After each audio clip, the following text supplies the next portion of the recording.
Ini program apotekernya ya? Ini Tugas gitu ya? iya Kak. Oh iya. Baik, saya mulai. Selamat siang dan salam sejahtera Oke, udah bagi ya. semua pemirsa yang menyaksikan tayangan wawancara ini. Perkenalkan, saya Yudi Sausa Pranata Surapati, NRP 1101 202330, yang akan menjadi pewawancara pada sesi kali ini. Di sini saya ditemani oleh kakak kita yang akan menjadi narasumber pada siang hari ini. Di sini saya diberi tugas dan tanggung jawab oleh Wakil Rektor 3, yakni Ibu Christina Avanti, selaku dosen pembimbing saya di mata kuliah Profesi Farmasi untuk mewawancarai kakak. Namun sebelum masuk ke sesi wawancara, mari kita dengarkan sedikit perkenalan diri dari kakak kita, mencakup nama lengkap, gelar, alumni, dan sekarang bekerja di mana. Waktu dan tempat dipersilakan. Baik, terima kasih. Nama saya Claudia Stefani Songalin, SFAM APT, alumni Fakultas Farmasi Upaya, Program Studi Apoteker, lulusan tahun 2009. Baik, terima kasih Kak atas perkenalan dirinya. Baik, untuk mempersingkat waktu, mari kita masuk ke sesi wawancara. Namun sebelumnya, apakah Kak sudah mengisi G-form yang saya berikan? Sudah. Oke, baik Kak, terima kasih. Nah, untuk awalan, kita tahu seorang farmasi adalah seorang yang memiliki background di bidang obat-obatan dan lain-lain. Namun hal tersebut tidak menjadi penghambat seorang farmasi untuk dapat bekerja di bidang pemerintahan seperti Badan Kesehatan. Oleh sebab itu, saya memiliki beberapa pertanyaan yang akan saya ajukan. Baik, di sini saya memiliki 6 pertanyaan. Pertanyaan pertama, saya langsung ya Kak. Ya. Ya. Kakak kan di sini kakak bekerja di badan ya Kak, di BPOM. Pertanyaan. Balai, ya. Ya. Nah, menurut kakak peranan apa saja yang dapat kakak berikan sebagai lulusan farmasi di tempat kakak bekerja dan kepada masyarakat sekitar di tempat kakak bekerja? Seperti itu. Oke, kalau di bidang saya di Balai Pengawas Obat dan Makanan di Ambon, tugas Balai POM itu kan mengawasi obat dan makanan yang beredar di masyarakat. Mengawasinya dari mana? Kalau kami dari mulai regulasi sampai di ujungnya pada saat obat dan makanan itu dipasarkan. Nah, khususnya saya sendiri di bagian lab obat. Jadi obat-obat yang beredar di masyarakat kami sampling dan kami uji di lab. Jadi peran farmasi yaitu ilmunya dalam hal misalnya kimia analisis kuanti, kuali itu dipakai betul di sini. Baik. Dan ini ada pertanyaan kedua Kak. Apa saja hal yang menarik kakak Ya. hingga lebih memilih bekerja di Balai Pengawas Obat-obatan dibanding bekerja di instansi pelayanan kesehatan seperti rumah sakit dan lain-lain?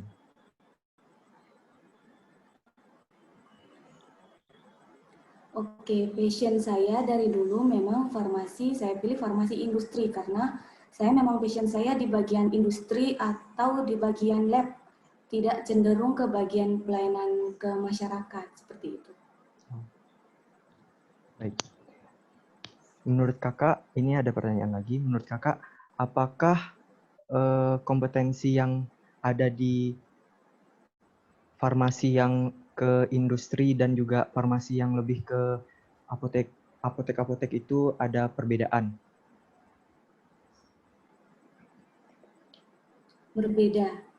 Kalau misalnya farmasi untuk di bidang apotek itu penguasaan ke bagian obat-obatannya, kelas terapi itu harus mantap, harus bagus. Sedangkan kalau yang di industri pengetahuannya cenderung ke metode analisa, kemudian verifikasi, validasi metode, kemudian ke bagian ada juga pekerjaan yang pengadaan barang, pengadaan reagen, yang mana reagen-reagen yang digolongkan prekursor tidak bisa diadakan dengan sembarang, harus lebih banyak lagi peraturannya seperti itu. Kemudian kalau untuk kompetensi farmasi, kalau untuk di Badan POM mungkin yang di bagian pengawas pemeriksaan itu pengetahuan tentang obat-obatan memang harus mantap karena mereka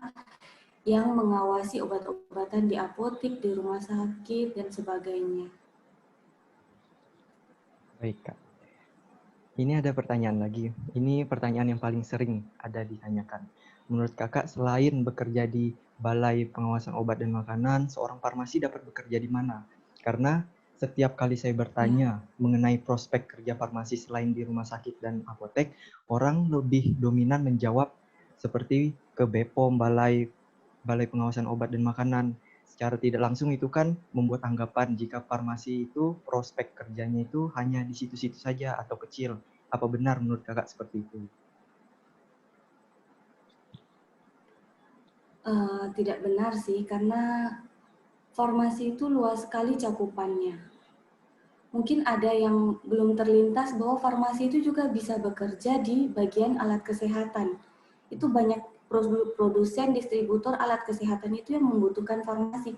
Misalnya alat-alat kesehatan ataupun instrumen untuk menguji, misalnya HPLC, itu kan juga salah satu. Biasanya banyak farmasis yang bekerja menjadi sales atau teknisi di bagian seperti itu. Jadi bisa juga di bagian lain, tidak hanya di pemerintah Balai POM, kemudian juga bisa di rumah sakit. Mungkin yang bekerja di rumah sakit farmasis cuma sedikit ya, tapi tetap farmasis mempunyai peran di rumah sakit.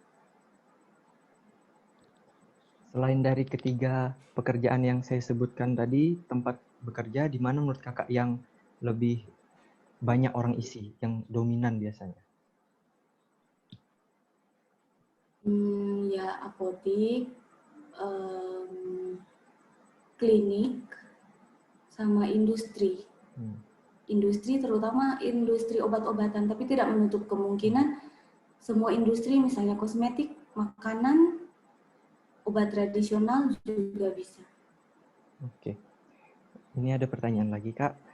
Menurut pengalaman Kakak, apakah farmasi memiliki prospek yang luas jika bekerja di badan milik pemerintah seperti balai seperti itu? Contohnya Dinas Kesehatan, BPOM, IAI, dan sebagainya. Apakah masih luas untuk dapat bekerja? Kalau untuk pemerintah memang BPOM seperti pusatnya farmasis, tapi tidak menutup kemungkinan di dinas, tapi memang biasanya kuota untuk pegawai pemerintah farmasi memang kecil, terutama dinas kesehatan ya. Kemudian bisa juga seorang farmasis di dinas perindustrian, nah itu bisa. Karena pekerjaannya itu saling beririsan biasanya. Oke. Saya ingin bertanya lagi, selain hanya sebagai pengawas, apa pekerjaan lain dari BPOM itu tersendiri, Kak, yang Kakak tempati sekarang? Selain mengawas, Balai POM juga memberikan BIMTEK, misalnya konsultasi, informasi edukasi kepada konsumen, kemudian pengujian pihak ketiga, jadi misalnya ada orang yang mau menguji produknya untuk didaftarkan, bisa di Balai POM. Selain itu, kami juga mengadakan kerjasama dengan instansi lain, misalnya untuk pengujian COVID. Sebenarnya kan untuk pengujian COVID itu bukan tupoksi dari Balai POM, tapi karena kondisi, jadi Balai POM diminta untuk membantu pengujian sampel swab COVID. Seperti itu. Baik, Kak. Ini ada pertanyaan terakhir. Kakak bisa masuk bekerja di Balai Pengawasan dan Obat dan Makanan itu bagaimana ceritanya sampai bisa masuk ke sana? Karena kan rata-rata orang berpikir hanya di rumah sakit saja dan membangun apotek sendiri. Kalau masuk ke sana bagaimana, Kak? Awal saya masuk, ya mengikuti tes CPNS seperti biasa. tidak ada tidak ada bayangan sebenarnya bahwa akan tembus, bahwa akan lolos tahap 1.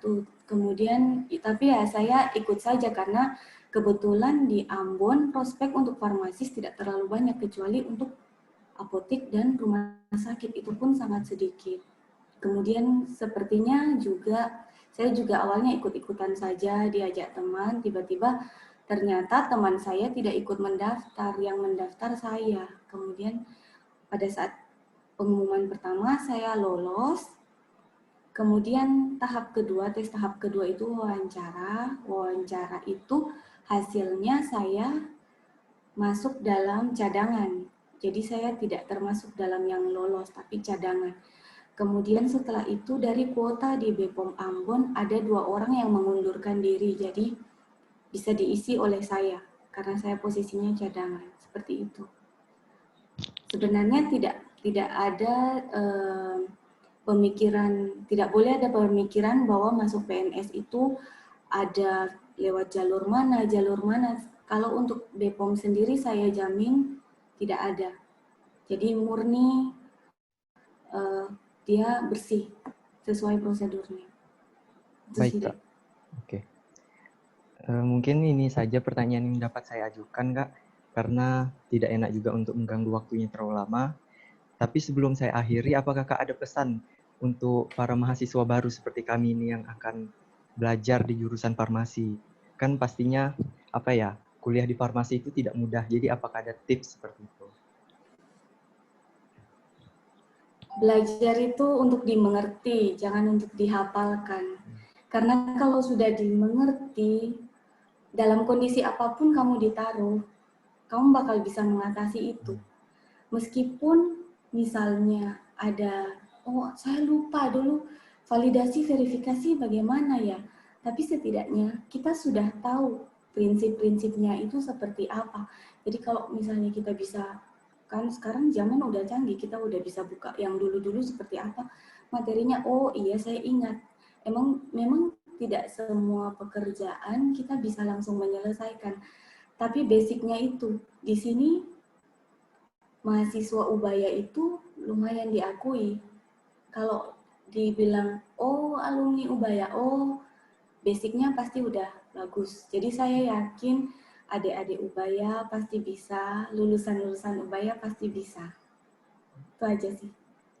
Baik, Kak. Terima kasih untuk tips dan waktunya yang sangat berharga untuk dapat bisa mengisi wawancara saya pada hari ini. Baik, ini saja yang bisa saya berikan. Sebelumnya saya mohon maaf jika ada salah kata ataupun pertanyaan yang menyinggung. Saya mohon maaf. Terima kasih, Kak. Terima kasih, sama-sama. Sama-sama, Kak. Terima kasih. Silakan live, Kak, kalau mau atau apa. Saya end. Ya. Ya, kasih. Ya, Kak.